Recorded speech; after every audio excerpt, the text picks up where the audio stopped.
Las lágrimas son producidas en la glándula lagrimal, fluyen por la superficie del ojo y son drenadas por pequeños agujeros llamados puntas lagrimales. Esto puede causar lagrimeo y secreción excesiva alrededor del ojo, lo que puede causar enrojecimiento, hinchazón o infecciones. El día de hoy en Cuidando mi Salud, enfermedades de la vía lagrimal en niños. Comenzamos.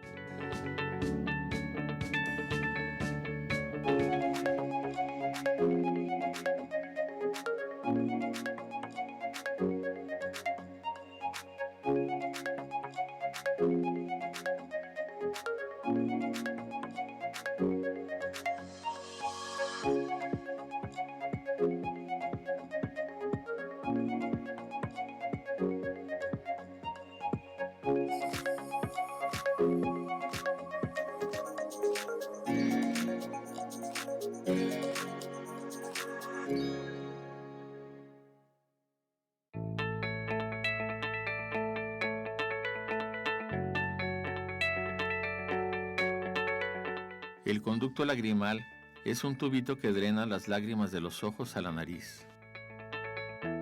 Las lágrimas se fabrican dentro de unas glándulas que tenemos debajo de los párpados. Las lágrimas se encargan de lavar los ojos para mantenerlos húmedos y limpios. Luego salen de los ojos a través de los conductos lagrimales. Cuando un conducto lagrimal está obstruido y no drena bien, las lágrimas se acumulan en la superficie del ojo y el ojo lagrimea. Muchos bebés nacen con los conductos lagrimales obstruidos. Las obstrucciones de los conductos lagrimales en los bebés suelen remitir con poco o ningún tipo de tratamiento cuando el niño tiene alrededor de 1 año de edad.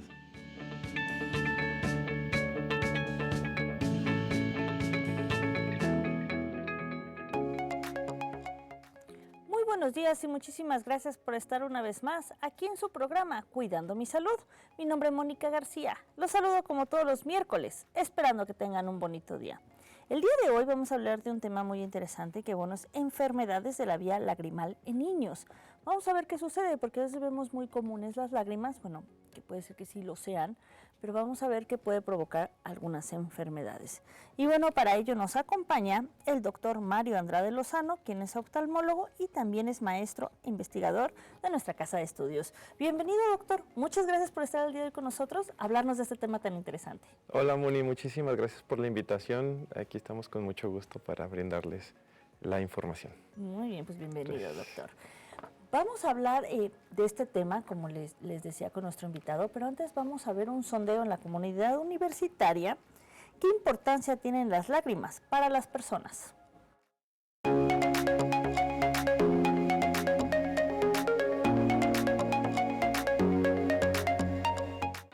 ¿Qué importancia tienen las lágrimas para las personas? Bueno, pues la lágrima como tal es un medio refringente, o sea que ayuda a ver mejor, además de que también nutre la córnea y deja pasar el oxígeno. Bueno, las lágrimas para las personas, pues la lágrima se encarga pues de humectar el ojo, y también pues aporta lo que es el oxígeno a la córnea. Bueno, pues son muy importantes para lubricar el ojo.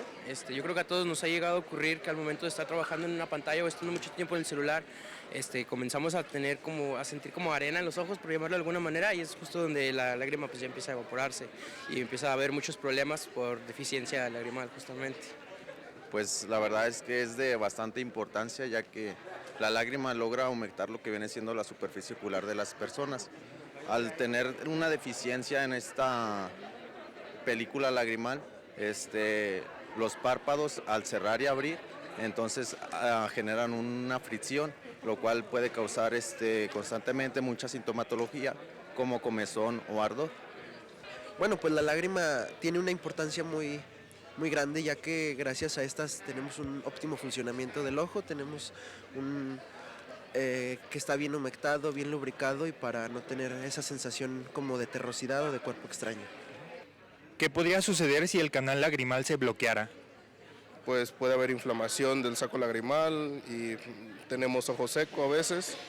Pues no hay por donde la lágrima se drene, por lo tanto habría pues lagrimeo constante en el paciente. Podría llegar hasta provocar ojo seco. Si el canal lagrimal se bloqueara, entonces tendríamos un problema, ya que la lágrima no podría estar adherida dentro de nuestra superficie ocular, por lo cual no hubiera humectación. Entonces vienen síntomas como ardor y comezón, que después pueden desencadenarse en una fricción sobre nuestros ojos y de ahí pues algunos problemas sobre córnea. Podemos tener varios problemas como resequedad, ojos secos, sensación de cuerpo extraño, comezón, ardor, entre otras molestias. Estamos de regreso después de ver este sondeo. Doctor, ¿cómo ve el sondeo? Si pudo dar cuenta, varios de los encuestados, fueron alumnos de optometría. Vemos que sí tienen este conocimiento. De hecho, muy buen sondeo. La verdad es que dijeron bastantes propiedades de la lágrima que son muy importantes. Yo podría complementar con algunas otras por ahí que pudieron hacer complemento a esta función de la lágrima. Por ejemplo, comentaban que esta lágrima es la principal estructura o aditamento del ojito que nos puede ayudar a hidratarlo, ¿no? Sabemos que nuestro ojito siempre está húmedo. Tiene que estar húmedo porque está envuelto en mucosas. Así como la boca, que siempre está húmeda, que son también las mucosas, también nuestros ojitos tienen que estar húmedos. La superficie ocular, sobre todo la córnea, que es esta estructura transparente delantera del ojo, que nos está permitiendo ver con claridad, o sea, que es como esa ventana por la cual podemos ver clarito, esa tiene que estar muy humectada para que pueda estar sana y pueda oxigenarse. Okay. Entonces, esa es una de las funciones que comentaron que está muy bien.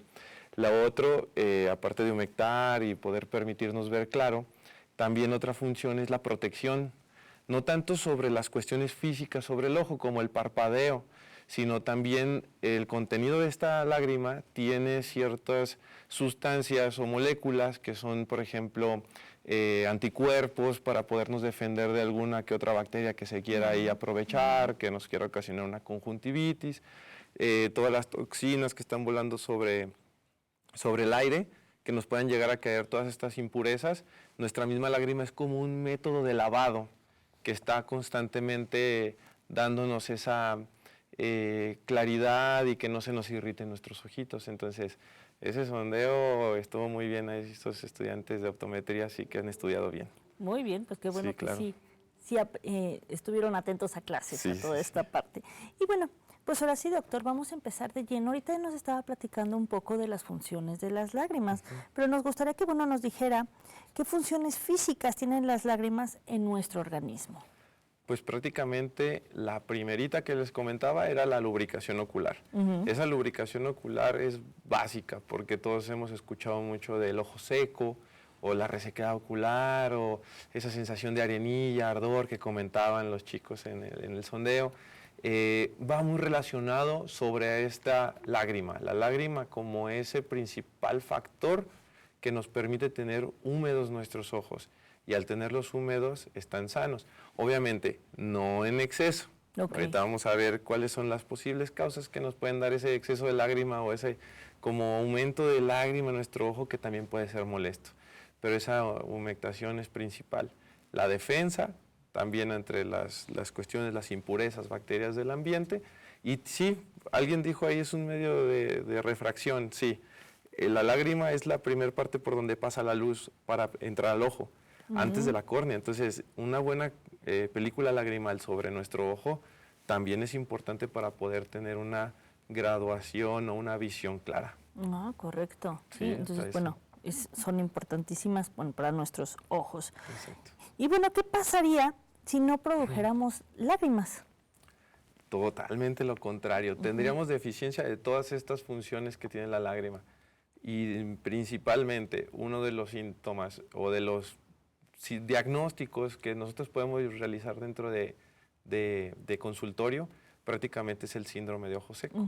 Ese síndrome de ojo seco es muy amplia la información que hoy existe. De hecho, hay cosas que todavía se siguen descubriendo entre vías de patogénesis, decimos nosotros, como vías en las cuales se pueden causar esos ojos secos. Cada día podemos ir descubriendo cosas nuevas vamos teniendo actitudes nuevas hacia nuestra vida, estilos de vida diferentes cada vez, más dispositivos electrónicos, en lugares donde, por ejemplo, hay aire acondicionado, o sea, múltiples factores que nos pueden estar ocasionando. Entonces, esta síndrome de ojo seco va evolucionando conforme nosotros también vamos cambiando nuestros estilos de vida. Y sí, es de los más comunes y es algo que nosotros vemos en consulta y tenemos que dar un tratamiento. Prácticamente el ojo seco es la consecuencia de un ojito sin lágrimas. Y esto de no parpadear, ¿no? Que también luego, como lo mencionaba con los aparatos y todo eso, que nos quedamos tanto tiempo sin parpadear, ¿no? Esto también lo ocasiona, ¿verdad? Claro, el uso de dispositivos hoy en día, celular, tablets, computadoras, televisores, todo tipo de monitor, y no, le echamos mucho la culpa a esos dispositivos, ¿no? Sí es lo más común. Antes a lo mejor podría ser leer un libro directamente así en papel, ¿no? Pues ahora casi la mayoría de los libros, bueno, ya está medio dividido. También leerlos en dispositivos tipo tablet, ¿no? Entonces, el hecho de que nosotros tengamos la mirada fija en una actividad que nos esté tomando toda nuestra atención y nuestra concentración, hace que ese parpadeo sea menor por minuto y nosotros tengamos una distribución alterada, disminuida de nuestra lágrima sobre el ojo, y eso nos ocasiona periodos que se van acumulando de algunos segundos donde tenemos el ojo seco y podemos tener consecuencias de ello. Claro, sí. Es importantísima esta parte también. Sí, claro. Y bueno, ¿qué función emotiva tienen las lágrimas? Las lágrimas en la función emotiva sí tienen un control aparte de lo que es nuestra lubricación básica o digamos nuestra lubricación del día a día. Realmente está en estudio todavía esto, la relación entre, hay un sistema que controla las emociones o que se encarga de las emociones en nuestro cerebro, que es el sistema límbico. Este es el que está relacionado íntimamente, algunas conexiones con las, nosotros decimos los núcleos que llevan la información desde el cerebro hacia la glándula lagrimal para poder generar lágrima.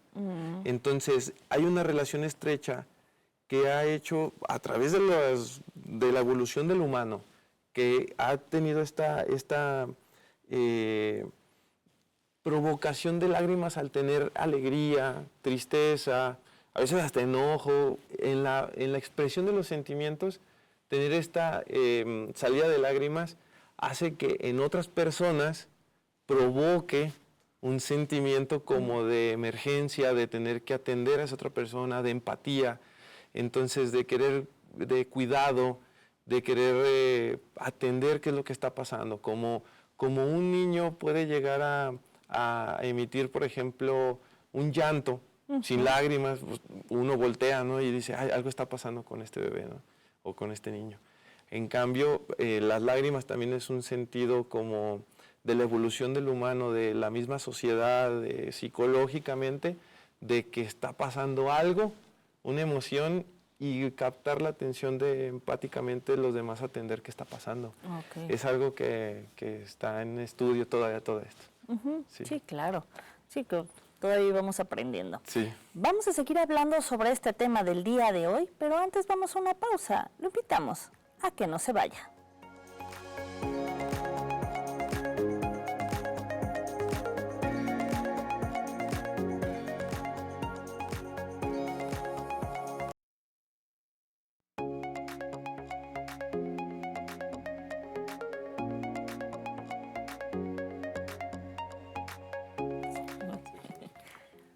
Estamos de regreso. Muchísimas gracias por el placer de su compañía y continuar con nosotros en su programa Cuidando mi Salud.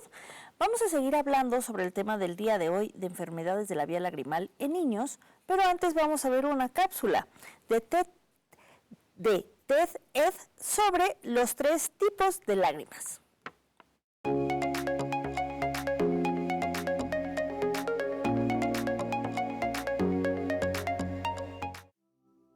Nuestra historia es sobre una chica llamada Iris. Iris es muy sensible.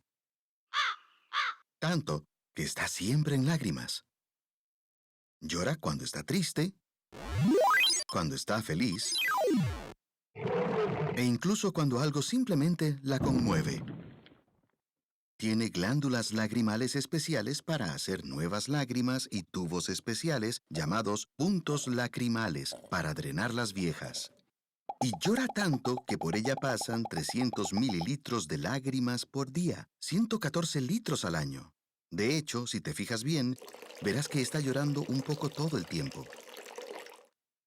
Las lágrimas basales que Iris produce constantemente forman una cubierta delgada de 3 capas que cubre y mantiene lejos la suciedad y los desechos. Justo al lado de Iris está la capa mucosa que mantiene todo sujeto a ella. Encima está la capa acuosa que mantiene hidratada a Iris, repele las bacterias invasoras y protege su piel, la córnea, de los daños. Y, finalmente, está la capa de lípidos, una película aceitosa externa que mantiene la superficie lisa para que Iris pueda ver a través de ella e impide la evaporación de las otras capas. Normalmente, Iris pasa su día sin darse cuenta realmente de las lágrimas basales haciendo sus cosas. Esa es la idea. Pero un día, conoce a una chica llamada Cebolla. Iris queda inmediatamente prendida. Cebolla se veía preciosa con su chaqueta púrpura brillante y olía genial. Así que Iris invita a Cebolla a su casa para la cena. Pero cuando entra y se quita su chaqueta, sucede algo terrible. Cuando Cebolla se quita la chaqueta, ocurre una reacción química. Los sulfóxidos, que la hacen oler genial, se convierten en ácido sulfénico, que luego se convierte en una sustancia desagradable con un nombre largo: sin-propanotial S-óxido. El gas le arde a Iris y repentinamente no puede evitarlo. Comienza a llorar descontroladamente. Estas lágrimas reflejas son diferentes de las lágrimas basales a las que Iris está acostumbrada, porque están diseñadas para eliminar las sustancias nocivas o las partículas, son liberadas en cantidades mucho mayores y su capa acuosa contiene más anticuerpos para detener cualquier microorganismo que pueda estar intentando entrar también. Iris y Cebolla están devastadas. Saben que no pueden seguir su relación si Iris se va a herir y llorar cada vez que Cebolla se quita su chaqueta. Entonces deciden romper. Tan pronto Cebolla sale por la puerta, Iris deja de llorar. E inmediatamente comienza otra vez. Solo que ahora no está llorando lágrimas reflejas, sino lágrimas emocionales. Cuando alguien está demasiado triste o demasiado feliz, siente como una pérdida de control que puede ser peligrosa. Así, las lágrimas emocionales son enviadas para estabilizar el estado de ánimo tan pronto como sea posible, junto con otras reacciones físicas como un mayor ritmo cardíaco y la respiración más lenta. Pero los científicos aún no están seguros exactamente cómo o por qué son útiles las lágrimas por sí mismas. Pueden ser un mecanismo social para lograr empatía o mostrar sumisión. Pero algunos estudios han encontrado también que las lágrimas emocionales contienen niveles más altos de hormonas de estrés, como la ACTH y la encefalina, una endorfina y analgésico natural. En este caso, las lágrimas emocionales son también para calmar directamente a Iris, así como para expresar su estado emocional a los demás. Lástima que las cosas no funcionaran con Cebolla, Iris. Pero no te preocupes, mientras tengas las 3 clases de lágrimas funcionando para mantenerte equilibrada y sana, mejorará. Ya verás. ¿Alguna vez te has preguntado qué son esas manchitas pequeñas que parecen flotar en tu visión? Explora el fenómeno conocido como manchitas flotantes en este video.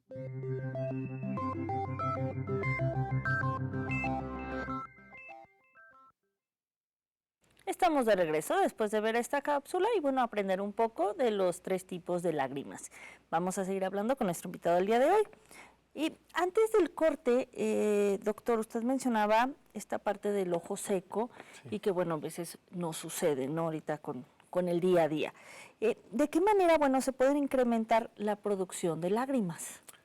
Realmente, prácticamente el aumentar en sí no hay como una fórmula mágica o un medicamento que digamos, te vas a tomar esto y te va a aumentar la producción de lágrimas. Realmente el mantener una lágrima sana, suficiente, como comentaba, parecen mucho, ¿verdad? 200, 300 mililitros al día, pues sí, eso es lo que se está produciendo y no es poquito.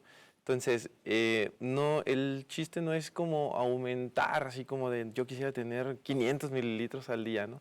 Sino es la calidad de la misma. Sino mantener esa calidad nos va a dar el confort. Hasta con 150 mililitros al día podríamos tener muchísimos beneficios en nuestro ojo.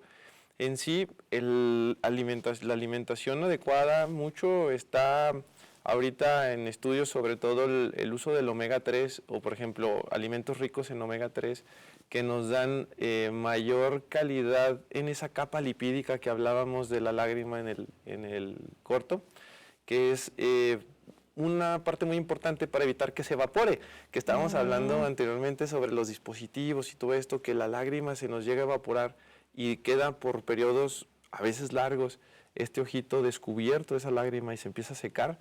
Estos omega 3 nos dan mejores cadenas lipídicas o de aceitito sobre el ojo para que nosotros esa lágrima dure más tiempo. Okay. Lo normal es que dure alrededor de 10 segundos. Entonces nosotros no tenemos que tardar más de 10 segundos en parpadear de un momento a otro. Entonces esa calidad de las capas de la lágrima nos pueden hacer que sea más eficiente, aunque no tengamos mucha, ¿me explico? Podemos hacer más. Ya vimos que hay lágrimas reflejas, lágrimas emocionales y las basales. Las basales estamos hablando de estos 200, 300 mililitros. Pero si nosotros tenemos una lágrima refleja o emocional, es muchísimo más. Entonces, en sí, no hay como algo externo que podamos hacer para mejorar la cantidad de lágrima que tenemos al día. Pero sí tenemos la alimentación, el ejercicio y algunos medicamentos que le decimos lágrimas artificiales comúnmente, o sustitutos de lágrima o lubricantes oculares, que nos ayudan a reforzar de diferentes maneras esas 3 capas de la lágrima para poder tener mejor calidad de la misma y hacer que con la suficiente que generamos al día sea de buena calidad y podamos estar con un confort ocular. La hidratación también sería importante, ¿no? En estos Sí, casos. claro, la hidratación también, por ejemplo, agua natural, la hidratación en general con electrolitos y todo del cuerpo es básica, y más en estos tiempos que hace un poquito de calor. Así es, definitivamente. Sí. Y bueno, doctor, ¿de qué manera salen las lágrimas de nuestros ojos? Las lágrimas se generan en una glándula que se llama glándula lagrimal. Esta glándula lagrimal la tenemos escondida por detrás del párpado superior. De hecho, se encuentra en la parte externa del párpado superior de ambos lados, dentro de la órbita, lo que le decimos la cuenquita del ojo, donde está metido el ojito, tenemos estas glándulas. Imaginemos que es como una esponja. Esa esponja tiene unas células específicas que generan esta lágrima o esta agüita. Entonces, al momento de que nosotros tenemos que estar teniendo esa lágrima basal, pues tenemos esa salida pequeña de esta esponjita, se está exprimiendo de manera poco suave para estar generando esta lágrima suficiente que tenemos para un día a día normal, ¿me explico? En caso de que tengamos una cuestión refleja, que nos entre una basurita, que partamos la famosa cebolla, que tengamos ahí, por ejemplo, una irritación ocular, esta glándula lagrimal, como si tú agarraras una esponja, se exprime totalmente y empieza a generar mayor cantidad, con tal de sacar, proteger este ojito de las toxinas, de las impurezas que puedan estar entrando. También en las emocionales hacen el mismo efecto, por eso se nos alcanzan a escurrir, ¿verdad? Que no da el ancho lo que es el drenaje de la lágrima normal y se nos escurren a través de los párpados, pero se generan y se empiezan a salir por esta glándula y unos conductillos que están justo por detrás del párpado, en la parte superior. Por eso es que nosotros no vemos de dónde salen. Muchas veces creemos que es de aquí, de que le decimos aquí de lagrimal, de aquí lloro. La lágrima se genera acá arriba. Pero por acá donde le decimos lagrimal es otra estructura. Exactamente. Sí, más bien es por donde escurre. Donde escurre, exactamente. Es como el drenaje, digamos, de cierta manera, de la lágrima.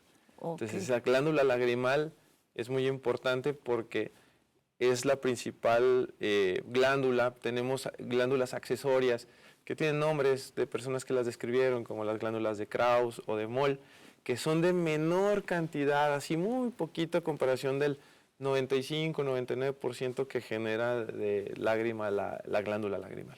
Claro, muy bien, doctor. Sí. Muchas gracias. Y bueno, ¿qué se entiende por vía o conducto lagrimal? ¿Es este que nos mencionaba? Exacto, esa es la que tenemos en su contraparte, en la parte medial del ojo, pegado a la nariz. Este conducto o vía lagrimal está formado por varias estructuras, desde los párpados en la parte más, nosotros le decimos canto interno. El canto interno es esta parte, y ahí tenemos dos puntos lagrimales, uno en el párpado superior y uno en el inferior, que es como haciendo una analogía como si fuera una coladera. Es la primera parte por donde se empieza a drenar la lágrima. Prácticamente ese punto lagrimal es el inicio de esa vía que se sigue con los canalículos, tanto uno superior y uno inferior en cada párpado de arriba y de abajo. Se juntan en un saco lagrimal, que es uno que tenemos justo aquí pegado en el huesito de la nariz. Y ese saco lagrimal tiene un conducto que va a derivar hacia la nariz.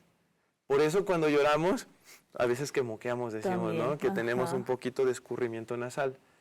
Porque ese conducto lácrimo-nasal, lácrimo de lágrima, que va hacia la nariz, por eso es lácrimo-nasal, ya está embebido, ya está metido en el hueso de la nariz. Ese ya no lo podemos llegar a palpar o a ver a simple vista porque está dentro del huesito. Entonces, ahí sale por dentro de la nariz y ese es el trayecto de la vía lagrimal o del conducto lagrimal, que es donde podemos llegar a tener varios problemitas porque es muy estrecho. Es muy estrecho y pues está en constante uso. Ok, muy bien. No, la verdad es que uno llora o bueno, salen lágrimas y no tenemos idea de todo el proceso que se va haciendo, ¿no? Exacto, no sabemos a dónde van, ¿verdad? Muchas veces las tenemos, claro, un 10%, máximo 20% puede ser que se evaporen, se pueden evaporar, pero el otro 80, 90% tiene que ir a algún lado, no estamos con las lágrimas escurriendo todo el día.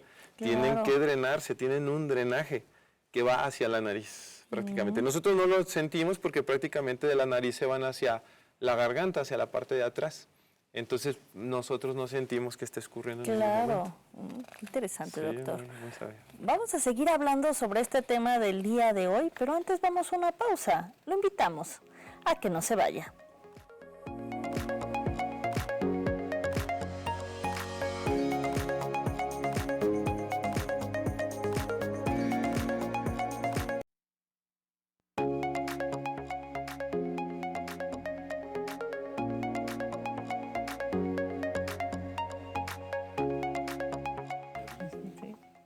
Estamos de regreso, muchísimas gracias por el placer de su compañía y continuar con nosotros en su programa, Cuidando mi Salud. Vamos a seguir hablando con nuestro invitado del día de hoy sobre este tema, pero antes vamos a ver una cápsula que habla de la obstrucción de la vía lagrimal.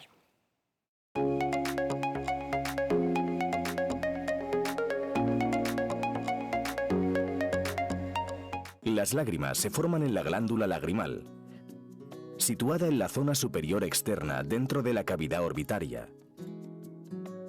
Realizan funciones de protección, hidratación y lubricación del globo ocular. Después, se eliminan hacia la fosa nasal a través de las vías lagrimales. Las vías lagrimales empiezan en el punto lagrimal. Existe uno inferior y otro superior en el ángulo interno de cada párpado, y continúa con los canalículos superior e inferior, que son una especie de pequeñas tuberías que canalizan la lágrima hacia el saco lagrimal. En muchas ocasiones, esos dos canalículos confluyen en otro común antes de desembocar en el saco lagrimal. Durante el parpadeo, el tendón del músculo orbicular exprime el saco lagrimal, ya que su inserción en la pared ósea de la órbita se realiza mediante un doble tendón que rodea por delante y por detrás el saco. Este, al exprimirlo, actúa como una bomba de succión que aspira la lágrima que se va acumulando en la superficie ocular y la lleva hacia la fosa nasal a través del conducto lacrimonasal.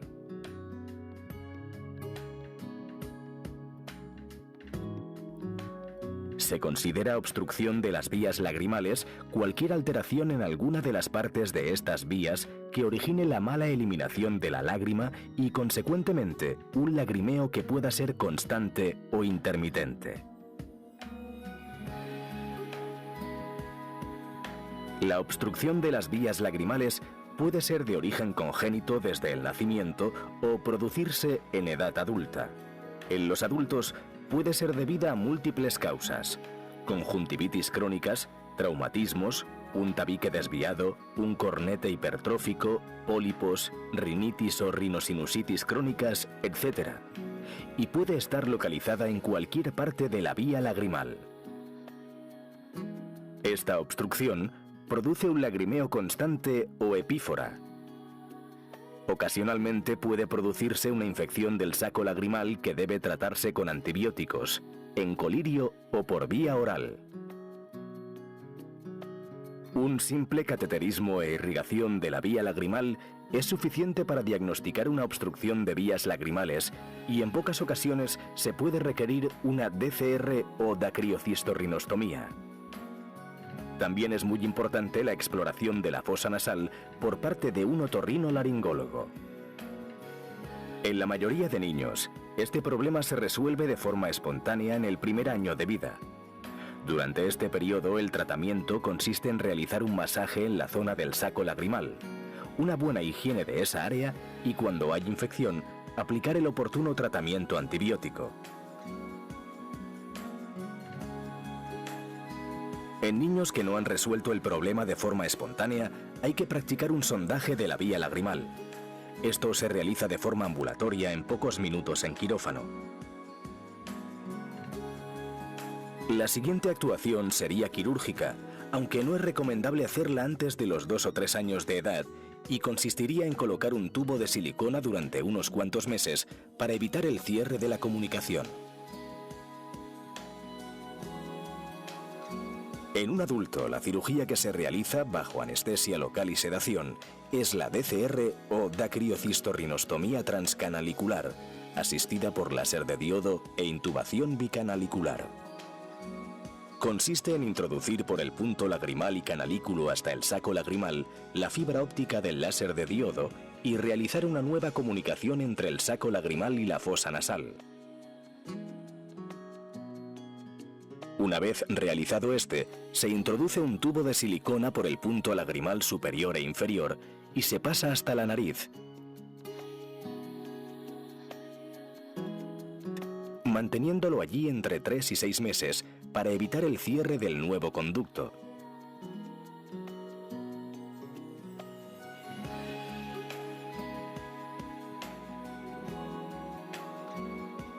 Una vez cicatrizado, se retira en una consulta rutinaria.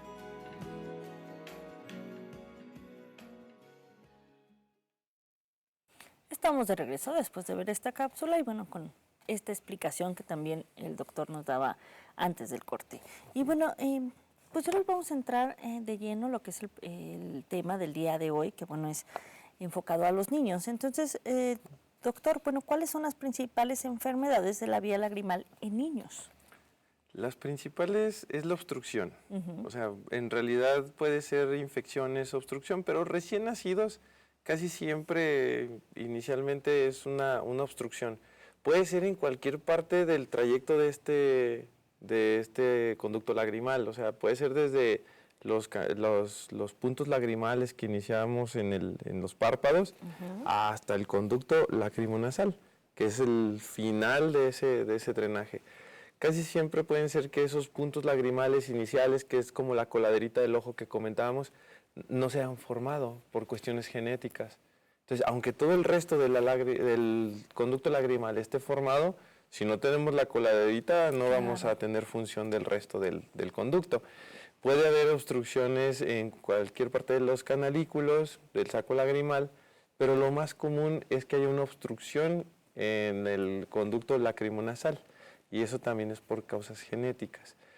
Hay niños que pueden llegar a nacer con algo que se llama dacrocistocele, que es prácticamente que ese saquito lagrimal que tenemos en el canto interno, aquí pegadito a la nariz, se haya llenado de líquido amniótico desde que están en la pancita de las mamás, y ese líquido amniótico se queda atorado ahí. Entonces, hay veces que hay que tener que resolverlo de manera invasiva con algún sondaje o sondeo, como comentaban en la cápsula, o muchas veces se pueden llegar a resolver solitos. Entonces, hay que estar reevaluando al paciente prácticamente de manera continua. Pero sí, en la vía lagrimal puede haber obstrucciones, puede haber estas acumulaciones de líquido, o puede haber infecciones. Entonces, en los niños, obviamente podemos hablar de niños en mucho trayecto desde que son recién nacidos hasta niños, no sé, de 3, 4, 5 años, 6, 7, 8. La obstrucción de la vía lagrimal es lo más común y las infecciones, Sí, que siempre van de la mano, perdón. Y estar al pendiente, ¿no? Como papás también de cualquier situación que observemos en nuestros niños, ¿no? Claro. Es importante. Y bueno, doctor, ¿qué especialistas atienden estas enfermedades? Todo lo que tenga que ver con el ojito, inicialmente el oftalmólogo. Dentro de la oftalmología existen subespecialidades. Algunos que solamente son corneólogos, algunos retinólogos, que aunque vemos todo el ojo como un conjunto, hay una subespecialidad que es la de cirugía de órbita, párpados y vías lagrimales, que en poquitas palabras les dicen oculoplásticos o nos dicen oculoplásticos. Entonces, esta subespecialidad está dirigida a resolver todos estos problemas de vía lagrimal, desde recién nacidos hasta, no solo en niños, también en adultos y adultos mayores. Entonces, en toda la extensión de la palabra de vía lagrimal, es parte del expertise, digamos, de la subespecialidad de la vía lagrimal en oftalmología. Entonces, prácticamente sí es una especialidad médica con subespecialidad para dar el tratamiento muy preciso y muy fino de la vía lagrimal. La vía lagrimal es una estructura, decimos nosotros, como muy caprichosa, porque no permite a veces segundas oportunidades. Entonces, si una vía lagrimal llega a tener un daño importante, probablemente ya se esté descartando que se pueda volver a resanar, me explico, a reutilizar o a recuperar una vía lagrimal que muchas veces ya si está muy dañada, tenemos que buscar alternativas y eso a veces desgasta mucho a los pacientes. Claro, sí, pero siempre acudir, bueno, con los especialistas indicados que nos Exacto. puedan apoyar en estos padecimientos, perdón.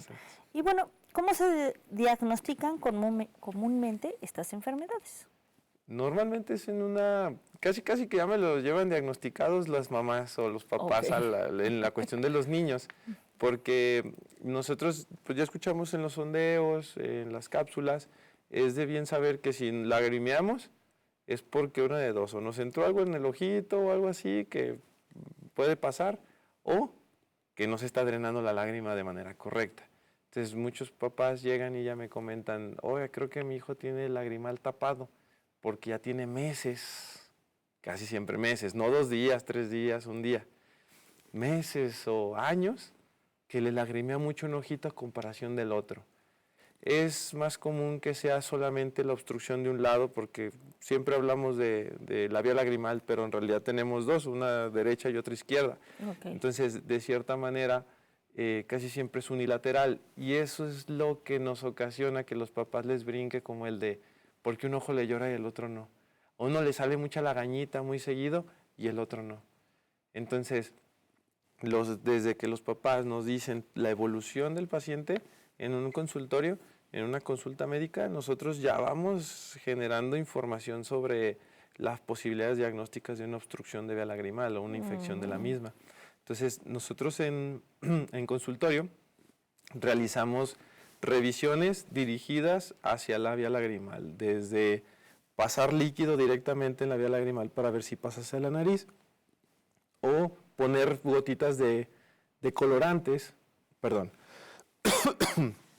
de colorantes o de fluoresceína, le decimos nosotros, para ver si es que tiene el lagrimeo hacia la nariz. Y eso es lo que nosotros hacemos en consultorio. Muy bien. ¿Verdad? Sí, sí, como que hablando de esta parte siempre con los niños, pues es importante también observarlos, ¿no?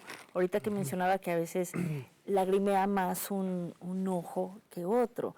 ¿Cuáles serían los síntomas principales, doctor, que presentamos, bueno, sobre todo el conducto lagrimal? Ahorita nos mencionaba un poco, y sí, cuando lo mencionó usted, yo lo traslado, que sí veo luego niños que a veces sí solo les lagrimea el lado derecho o el lado izquierdo. Este es un síntoma característico y bueno, ¿qué otros hay?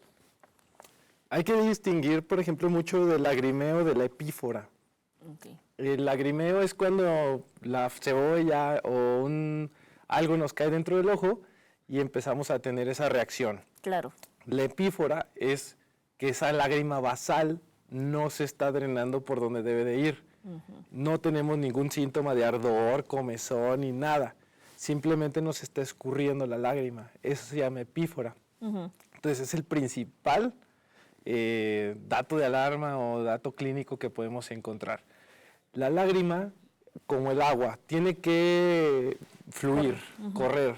Si se estanca la lágrima en algún lugar, esa agüita es prácticamente un caldito rico de bacterias.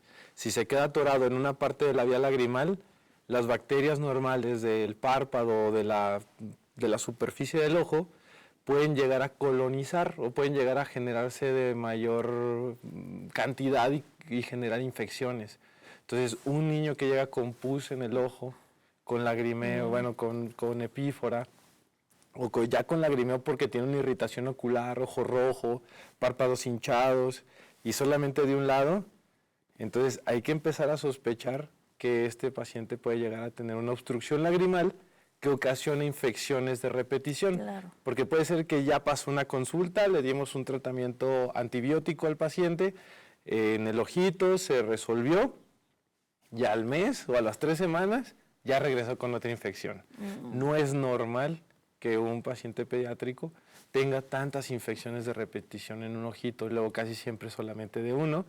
Es raro que sean los dos, puede pasar, pero con esas infecciones tan repetidas, con esas hinchazones, secreción, pus, que le decimos mucha lagaña, y este lagrimeo constante, son los principales como datos clínicos que podemos encontrar en estos pacientes. Sí. Entonces es muy particular. Muy bien, sí, ver que estemos al pendientes como papás. Sí. Vamos a seguir hablando sobre este tema del día de hoy, pero antes vamos a una pausa. Lo invitamos a que no se vaya.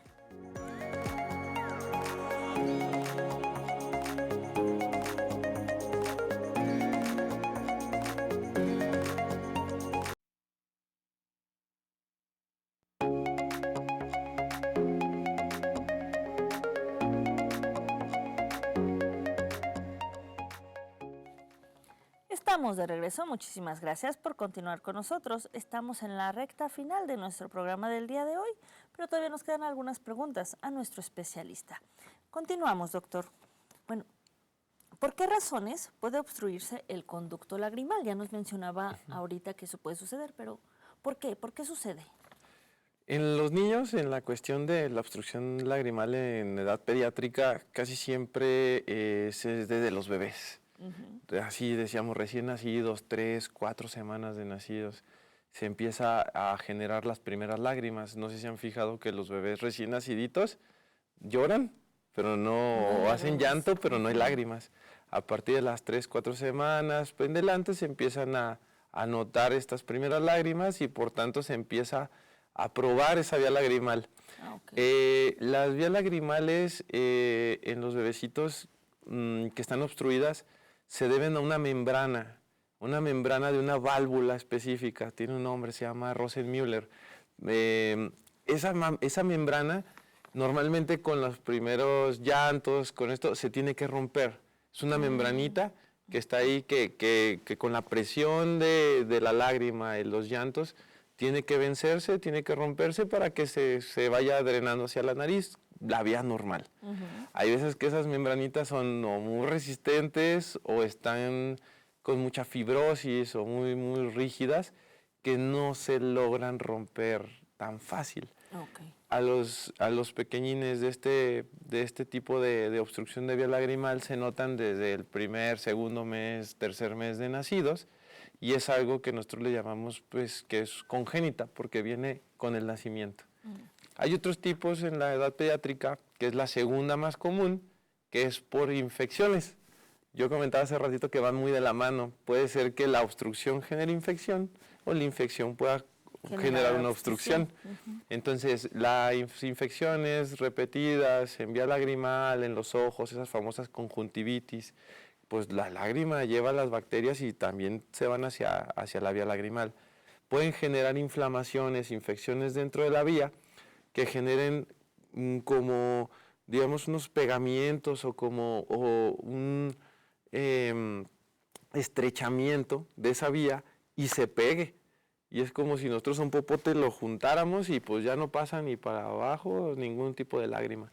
Entonces generan estas fibrosis o estas cicatrices dentro de la vía lagrimal, estas infecciones que ocasionan posteriormente una obstrucción.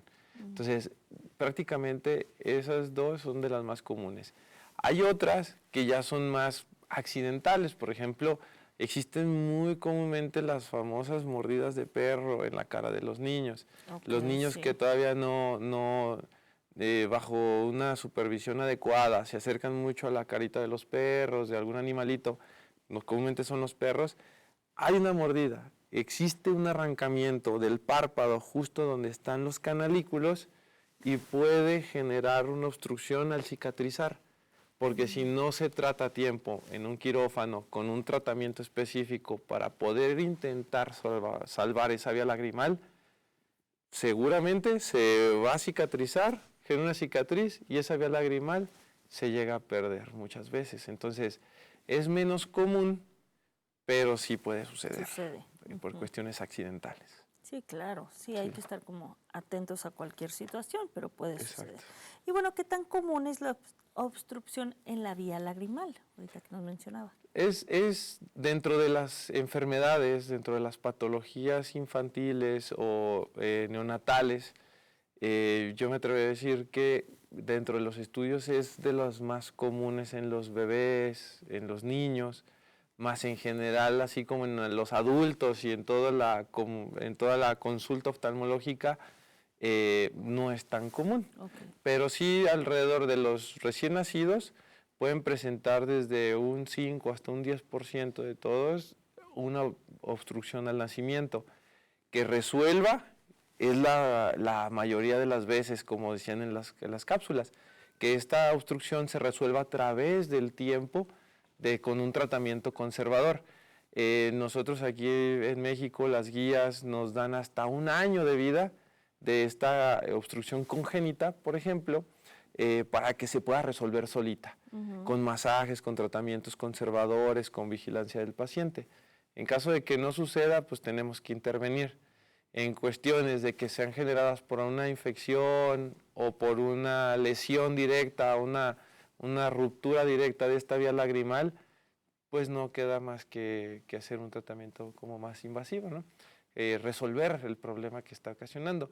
Son menos comunes, pero sí es algo que prácticamente la congénita, 1 de cada 10 niños pueden nacer con esta situación.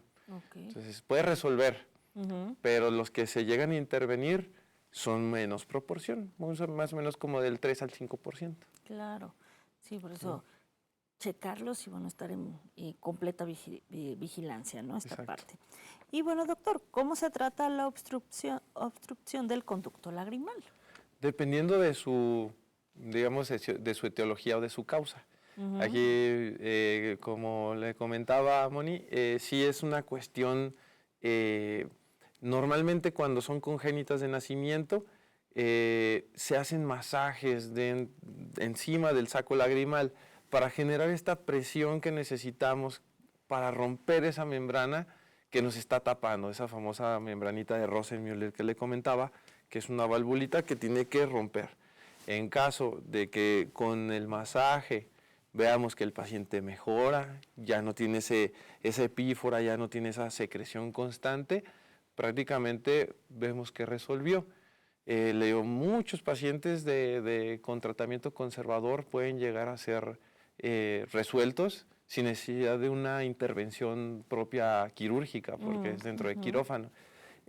También el tratamiento va muy dirigido a evitar o a tratar infecciones, por ejemplo, en la causa infecciosa o en estos pacientes que ya tienen la obstrucción congénita y se pueden llegar a infectar también, el tratamiento con antibióticos directamente en el ojito o en gotitas o tomado en alguna que otra jarabito puede llegar a ser necesario para poder controlar estas infecciones en la vía lagrimal. Y no se diga más, si ya está obstruida la vía lagrimal, no se puede resolver con medios, con antibióticos, con masajes, con aseos, pues prácticamente vamos a tener que entrar a la cuestión quirúrgica. La cuestión quirúrgica nosotros lo escalamos, ahí prácticamente vamos de lo menos invasivo, de lo que decimos nosotros luego así como endoscópico, mínimamente invasión, hasta ya cirugías abiertas donde tenemos que hacer comunicaciones directas entre la vía lagrimal, saco lagrimal, adentro de la nariz, a veces hasta tener que romper huesito, que es la famosa dacriocistorrinostomía, que parece trabalenguas, pero sí es algo que se comentó en uno de las cápsulas presentadas. Entonces, no queremos llegar hasta tal punto porque es muy invasivo. Entonces, empezamos a dar tratamientos escalonados y muchas veces resuelven en los primeros pasos sin tener que pasar a lo más cruento, a lo más que es más difícil, porque estamos hablando de pequeñitos. Sí. O sea, de pacientes de edad pediátrica que entran a quirófano, no es tan fácil. Claro, definitivamente. Claro. Doctor, nos gustaría que le brindara un mensaje final a nuestro público brevemente, por favor. Claro que sí, pues prácticamente a todas las familias que actualmente tienen por ahí un bebecito, un paciente pediátrico, un niño en casa, presten mucha atención en sus ojitos. La vía lagrimal es algo que a lo mejor no va a alterar mucho la función visual de los pacientes, pero sí la calidad de vida a futuro. No es lo mismo estar sin darnos cuenta de la lágrima a estar teniendo que estar limpiando una lágrima 30, 40, 50 veces al día con la párpado lastimado, de tanto estar limpiando, con infecciones de repetición. Entonces, si podemos darnos cuenta de estas enfermedades a tiempo, vayan al especialista, al oftalmólogo, de ser posible un oftalmólogo especialista en vía lagrimal, un oculoplástico, un especialista en cirugía de órbita vía lagrimal. Con mucho gusto podemos resolver estos problemas a tiempo sin tener que pasar a etapas finales más invasivas. Entonces, muchas tienen solución de manera conservadora. Muy bien, pues muchísimas gracias, doctor, por habernos acompañado este día. Agradecemos al doctor Mario Andrade Lozano por haber estado con nosotros. A ustedes, nuestro público, muchísimas gracias por habernos acompañado. Mi nombre es Mónica García. Los esperamos el próximo miércoles con otro tema igual de interesante.